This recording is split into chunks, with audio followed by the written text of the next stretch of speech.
नमस्कार, आपके साथ मैं हूं दीपिका शर्मा और आप देख रहे हैं क्राइम तक। बांग्लादेश में इस वक्त अफरा तफरी का माहौल है। कई मीडिया संस्थानों में आग लगाई गई, जिसके बाद से जो रिपोर्ट सामने आ रही है उसमें ये बताया जा रहा है कि कई पत्रकार उस बिल्डिंग में फंस चुके थे, जिन्हें सांस लेना वहां पर दुर्भर हो रहा था। ये जो पूरा मामला है इस वक्त काफ़ी ज़्यादा सुर्खियों में है और काफ़ी ज़्यादा प्रदर्शनकारी सड़कों पर नजर आए, ऑफिसेज में घुसते हुए नजर आए, तोड़फोड़ की गई। आधी रात को वहां के मीडिया प्रतिष्ठानों के दफ्तर में जमकर हंगामा किया गया, आग लगाई गई और कई ऑफिसेज जलकर राख हो चुके हैं। दंगाइयों ने बांग्लादेश के अखबार द डेली स्टार के दफ्तर में आग लगाई। दूसरा अखबार है प्रथम आलो, उसमें भी आग लगाई। ये सभी ऑफिस पूरी तरह से जल चुके हैं और पास ही में एक बिल्डिंग है जिसका नाम है प्रोथोम आलो, इस बिल्डिंग में भी तोड़फोड़ की गई। बताया जा रहा है कि भीड़ ने बिल्डिंग में घुसकर तोड़फोड़ की है। निचले स्तरों पर घुस के जो नीचे के फ्लोर्स थे उनमें आग लगाई गई। बांग्लादेश की वेबसाइट की रिपोर्ट के मुताबिक प्रदर्शनकारियों ने ऑफिस के नीचे हिस्सों में आग लगाई और वहां से धुएं का गुबार निकलता हुआ नजर आया। जो लोग उस बिल्डिंग में मौजूद थे, जिस मीडिया हाउस में ये आग लगाई गई थी, वहां पे कई पत्रकार फंस चुके थे, जिनको सांस लेना दुर्भर हो गया था। नीचे की तरफ प्रदर्शनकारी थे, आग लगी हुई थी, जान बचाकर वो भागे तो कहां से भागे। कुछ लोग जो वहां पर मौजूद रहते हैं वो छत पर भागते हैं, छत से क्या पता कहीं रास्ता निकल आए, लेकिन कहीं पर भी रास्ता नहीं था। और नीचे वो इसलिए नहीं जा सकते थे क्योंकि प्रदर्शनकारी वहां पर मौजूद थे, उनको जान का खतरा था। लेकिन आखिर में बहुत मुशक्कतों के बाद, कई घंटों के बाद, जब सांस लेना दुर्भर हो रहा था, उसके बाद फायर एग्जिट से सभी को बाहर निकाला गया। जब मदद वहां पर पहुंचती है, ये सब हुआ क्यों? तो सबसे बड़ा सवाल यही है कि ये प्रदर्शनकारी ऑफिसेज में आग क्यों लगा रहे थे, न्यूज चैनल्स को निशाना क्यों बनाया गया? बांग्लादेश में चुनाव से पहले हिंसा और सियासी उबाल पर है। युवा नेता और चुनाव उम्मीदवार जिसकी उम्र 32 साल है, उनका नाम है शरीफ उस्मान हादी। इनकी मौत हो चुकी है, इनका कत्ल किया गया है, जिसके बाद से वहां पर इतना हंगामा देखा जा सकता है।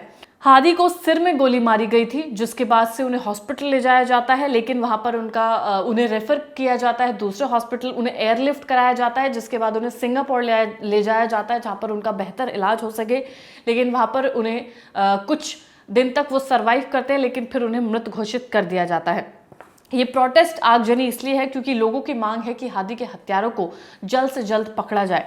12 दिसंबर को ढाका में गोली मारी गई थी। अब सवाल ये उठता है कि ये जो शख्स है जिसकी वजह से इतना बड़ा हंगामा है, ये आखिर है कौन? आखिर लोग इतने ज़्यादा उग्र क्यों हो चुके हैं कि वहाँ पर इतना प्रोटेस्ट चल रहा है, वहाँ पर ऑफिसेस को आग लगाई जा रही है, काफ़ी ज़्यादा परेशानियाँ वहाँ के लोगों को उठानी पड़ रही है। तो शरीफ उस्मान हादी, ये दरअसल हादी शेख हसीना विरोधी मंच इंकलाब मंच के सदस्य थे।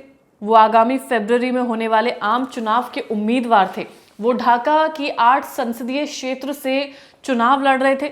चुनावी अभियान के पहले ही उन पर यह जानलेवा हमला किया गया, यानी कि ये शख्स एक उम्मीदवार थे, चुनाव लड़ने जा रहे थे और उससे पहले जब चुनाव होने जा रहा था, यानी कि 2026 में फेब में चुनाव होना था, लेकिन उससे पहले ही इनकी हत्या कर दी जाती है, जिसके बाद से लोगों में गुस्सा है क्योंकि लोग इन्हें काफ़ी ज़्यादा वहाँ पर पसंद कर रहे थे, लेकिन हत्या कर देना और उन हत्यारों के बारे में कोई खबर ना मिलना, इस वजह से लोगों में काफ़ी ज़्यादा गुस्सा है। अब मौत के बाद ये हिंसक प्रदर्शन लगातार जारी है। हादी की मौत की खबर फैलते ही देश भर में गुस्सा है। ढाका सबसे ज़्यादा प्रभावित है। कई शहरों में हिंसक प्रदर्शन देखे गए, सड़कों पर लोग उमड़ आए हैं। इसके अलावा गुस्साई भीड़ ने बड़े मीडिया दफ्तरों पर हमला किया, ऑफिस में लोग फंसे रहे, डर का माहौल था। जैसा सबसे पहले मैंने आपको बताया, 2 ये जो अखबार है बड़े बड़े बांग्लादेश के, इन ऑफिसेज में घुसकर आग लगाई गई और जितने भी पत्रकार वहां पर फंस चुके थे उनके लिए निकलना दुर्भर हो चुका था।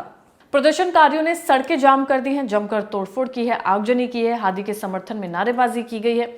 अब इसमें सख्त कार्रवाई की मांग की जा रही है। मांग यही है कि उन हमलावरों को पकड़ा जाए, उनकी गिरफ्तारी की मांग की गई है, उनके ऊपर इनाम भी रखा गया है, अच्छा खासा इनाम रखा गया है और उन्हें जल्द से जल्द पकड़ने की मांग की जा रही है। निष्पक्ष और तेज जांच के लिए जोर डाला जा रहा है। देर रात तक कई इलाकों में तनाव भी देखा गया है। सुरक्षा बल की तैनाती काफी ज्यादा कर दी है क्योंकि हालात काफी ज्यादा भयानक है। किसी को भी जान को खतरा है तो हालात संभालने के लिए पुलिस बल तैयार है, अर्धसैनिक बल तैनात है, अतिरिक्त सुरक्षा बल तैनात है। पुलिस की ओर से तत्काल आधिकारिक बयान अभी तक नहीं आया है, लेकिन ये सुरक्षा बल पूरी तरह से तैयार है। बांग्लादेश इस वक्त अंतरिम सरकार के अधीन है। नोबेल पुरस्कार विजेता मोहम्मद यूनुस अंतरिम सरकार के प्रमुख है। बांग्लादेश में अगला राष्ट्रीय चुनाव 12 फरवरी को है और उससे पहले ही ये जो हुआ है, इसकी वजह से बांग्लादेश में स्थिति इस वक्त ठीक नहीं है। यूनुस का राष्ट्र के नाम एक संदेश भी है। मोहम्मद यूनुस ने कहा है कि हादी की मौत को लोकतंत्र के लिए एक बहुत बड़ा नुकसान बताया जा रहा है।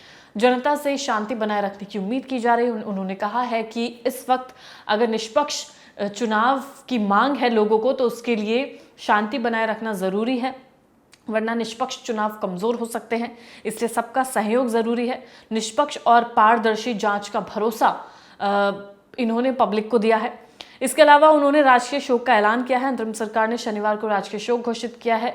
राष्ट्रीय ध्वज आधा झुका रहेगा। देश भर में विशेष प्रार्थनाएं होंगी और जिस तरीके से बांग्लादेश में हादी को लेकर जो लोगों में गुस्सा है, यानी कि उनकी मौत को लेकर जो गुस्सा है, वो अपने आप में ये दर्शाता है कि लोग उन्हें कितना वहाँ पर पसंद कर रहे थे। और अब जो उनकी हत्या हुई है उसके बाद से वहाँ उम्मीदवार कौन होगा, क्या होगा, इस पर भी विशेष चर्चा का विषय ये बन चुका है, बड़ा सवाल बन चुका है। लेकिन इस वक्त बांग्लादेश में जो हालात हैं वो काफ़ी ज़्यादा भयानक है। इससे पहले भी वहाँ पर प्रोटेस्ट देख जा चुके हैं। जब शेख हसीना को देश छोड़कर वहाँ से जाना पड़ा था, उस वक्त भी ऐसा ही माहौल था, इस वक्त भी ऐसा ही माहौल है। किसी भी दफ्तर में घुसकर आग लगा देना, किसी भी लोग को पकड़ के उनको परेशान करना, इस वक्त बांग्लादेश में ऐसे आसार देखे जा सकते हैं। फिलहाल इसमें जितने भी अपडेट्स होंगे, क्राइम तक आपको लगातार अपडेट करता रहेगा। धन्यवाद।